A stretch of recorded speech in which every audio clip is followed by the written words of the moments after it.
Hi, everybody. All right. If you are writing nonfiction or memoir and your draft feels messy, overwhelming, all over the place, like a dumpster fire, I've got 5 tips that are going to help you clean it up really quickly. I've coached hundreds of authors, I've edited countless manuscripts, and I've published 6 of my own nonfiction books. These 5 patterns show up for almost every first time author. And it makes perfect sense that they would, because how would you know this if you're a first time author? So let's just launch right in. Rule number 1, cut out the throat clearing. What I mean by that is all the warm up writing, the preambles, the disclaimers, the I was born in 1967 stuff. If you want to go back to that for backstory and to fill in holes and to make things clear, do that. That works. Most authors don't start their book too late, which is what they fear they're doing. They start too early. And especially today, a reader, if in a few seconds, maybe give them a few minutes, but they don't connect with, they're not brought into your story, they're gone. So again, use the backstory, like intersperse it where it makes sense, but make sure it makes sense. Make sure it actually has relevance to the message that you're trying to share and the story that you're laying out. You don't need to include it just to include it. It's not an autobiography. When you tighten those first couple of paragraphs and the first chapter, you immediately sound more confident, more professional, more like you know what you're doing. And to be clear, even authors who have written 8, 9, 10 books have to go back and clear all that up and clean all that up. So if that's something that you would like help with, I do have a free resource called The Damn Good I Can't Stop Writing Formula. I'll put the link down in the episode notes. If you can remember, it's publishaprofitablebook.com/chapter 1, all spelled out, ONE. That'll help you tighten up that first chapter. A great way, here's a tip right now to work through this for memoir versus nonfiction. Highlight the first 3 to 5 paragraphs of your manuscript and ask yourself, does anything critical/essential happen here? If it doesn't, either remove it or like put it in the parking lot so that you can use it later. Rule number 2, choose one reader. I've been saying this for a decade. If you're writing your book for everyone, you're writing it for no one. I know we all want our books to be for every woman, every man, every mother, every working professional, every dog owner. We all want that. But if you're writing for all of them, you're really writing for none of them because you're going to be trying too hard to please all of them, and none of them will see themselves in your writing. They won't see themselves as someone who can bet, who like, oh, she gets me or he gets me if you're the author. This is where the biggest editing breakthrough happens for most authors. And frankly, it's the hardest one in my experience to get them to, because most authors are so committed, and I have been as well too. But if I narrow my audience, I lose people. And the reality is the way you go wide, like to get a bigger audience, is actually by narrowing your focus. It's totally counterintuitive, but it absolutely works. So when you're writing for everyone, your voice is watered down. You're thinking too much about, should I say this? Should I say that? Should I swear? Should I not swear? Like, how do I address people? Do I, she, he, them? What do I do? Your stories lose power. Your message gets blurry. It doesn't work. So define one real specific reader. And when I'm working with authors, many times I have them name that reader, like Sally or John, or many times it's you from 5 or 10 years ago. So be clear about who you're writing to, and the rest of the manuscript starts to fall into place because you're not only are you not writing to a bunch of people, but you're not including a bunch of extras that may or may not apply to your target reader. Okay, rule number 3. Every chapter needs to answer a singular question. It has to deliver a singular promise, even if it's not outwardly stated as this is the promise of this chapter. If your chapter is trying to educate, inspire, explain, give proof, give theory, add in other people's examples, give exercises, reflect on your own life, etc., all at once, the reader won't remember anything. And they'll get to the end of the chapter and be like, what did I just read and why? Like, what? We don't want that. And obviously, and frankly, as the author, when you're working on editing, you'll get to the end of the chapter and be like, what is this about? So one exercise that I have my authors do, the authors with whom I'm working, is take every chapter. Can you summarize it in max 3 sentences, preferably 1 or 2? What is the point of the chapter? Why is it important that you are writing about that particular event or a part of your process, whatever the case may be? Why does that deserve its own chapter?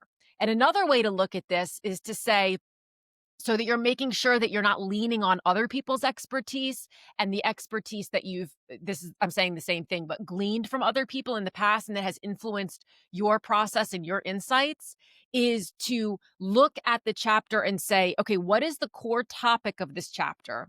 And then what is something that people or I, as the author, got, and I see the air quotes, but wrong about this topic? Or what did I misunderstand? What do I see a lot of other people misunderstand? And what is the truth of it in my experience? It's not the global truth. It's like, what do I want people to see differently? Because that is why they're picking up your book. Whether they realize it or not, there is a book or 17 out there on every single topic under the sun. So if they're buying your book, it's because they're missing a piece and they're hoping, subconsciously or consciously, that your book will provide that piece to them. So that's a great way to go through and get clear about, like, why am I talking about this and how am I talking about it differently? Another great way to do this is to write out for yourself, and you don't have to be formulaic about this in the manuscript, but to say, by the end of this chapter, the reader will be able to fill in the blank, or the reader will better understand blank, or something of that nature, so that you're very clear about what the intention of that chapter is. And then you can go back and look at everything that you've written and say, does this even fit with what I'm trying to do and say? And you will probably cut a lot of it out. And that's okay. That is what editing is. So there's as much removing usually as there is modifying and adding. It's not just changing a word or two and adding a comma. That editing is much more broad and well, frankly, helpful and beneficial than that. But if you can't finish the sentence clearly, by the end of this chapter, the reader will. The chapter's probably trying to do way too much. Okay, rule number 4, expertise shows up as clarity. Now, if you're writing memoir, your straight memoir, you're probably not trying to show up as an expert. If you are writing nonfiction and you're writing about a process or like how to do something, how you learned to navigate something, then you are putting your expertise out there, even though it feels probably very uncomfortable. It might feel very uncomfortable right now for you to consider yourself an expert. Just hear me on this.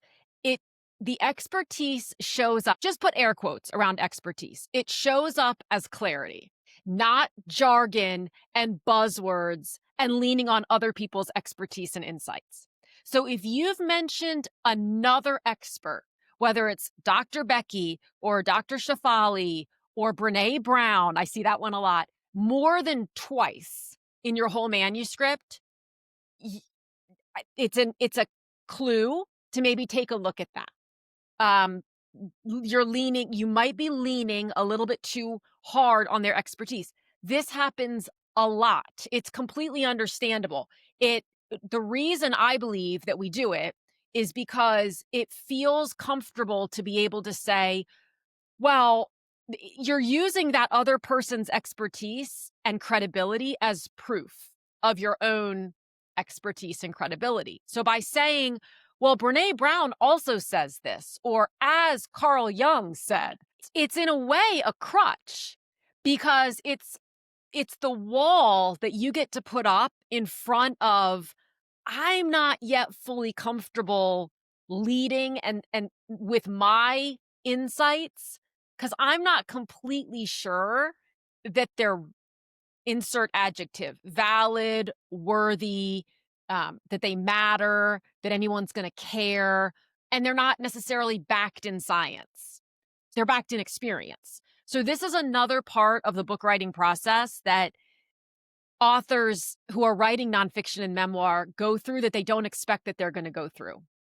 This is a messier part of the middle where we are having to recognize, oh, this is an area of this book or this topic that I'm not as confident with as I thought I was. And so taking some time to go back and assess that and relook at that will only better the final product and your confidence in talking about that topic, whether it's to clients or in Instagram reels or on a stage or wherever you're doing it, people at the coffee shop, like wherever you're doing it. So it's a very valuable exercise to undertake. And knowing that you will probably have to undertake it is super helpful because then you won't be shocked by it. So when you're over explaining, when you're using words, and I don't mean I'm the general you, right? When an author uses words like inner child and shadow work and wheelhouse and things that people might not even really understand yet what you're talking about. So insider language, giving too much of an explanation, especially when it's someone else's intellectual property, the reader starts to feel either not smart or super confused. And either way, they're already probably a bit uncomfortable with what they're reading about. And so it's an easy reason to close the book. So simplify your language, tighten up your explanations, lean on your experience and your expertise and your insight, and use examples that are preferably your own instead of abstract concepts and other people's examples. That's what makes your book and you trustworthy. Rule 5, fifth and final, end every chapter with momentum. Most chapters, and by the way, this will almost always happen in the draft stage. That's fine. But when you're in the final honing stage, most chapters still end with a really soft landing because the author is subconsciously assuming that the reader will keep going. Instead, end with a question, a challenge, a cliffhanger. We all know why we cannot stop watching, whether it's Nobody Wants This or The Secret Lives of Mormon Wives or Selling the OC. It's because we think just one more episode or just one more chapter when you're reading. I'm currently reading What Happened to Lucy Vale by Lauren Oliver, and I keep thinking just one more chapter, just one more chapter. And I get to the end of the chapter and she just ends it with a cliffhanger or a question, and it's fiction. And I'm like, oh God, I have to see what happens. And so I keep going, and before I know it, it's 2:30 in the morning. A strong chapter ending pulls the reader in the right direction, which is into the next chapter. If you follow these 5 rules, you are going to be perfectly primed to dive into my Art of Manuscript Editing workshop. This is my most practical, down-to-earth training for cleaning up a messy draft. And that entire workshop is included in my course, Publish the Damn Book Already. So you don't just learn how to edit your manuscript, you learn to self-publish in a logical, linear, no panic way. It also teaches you how to publish in a way that doesn't scream amateur and doesn't have you running to the pantry for just one more handful of salt and vinegar potato chips. I cover cover design, interior formatting, ISBN registration, Library of Congress, uploading to all the distributors correctly, printing, all of it, pricing, it's all in there. So if you want your book to be clear, compelling, and professionally polished, the link to find out more about Publish the Damn Book Already is in the description, in the episode notes, or you can go to publishaprofitablebook.com/publish. And keep the questions coming. You can reach me on Instagram at Elizabeth Lyons Author. I'm over on YouTube.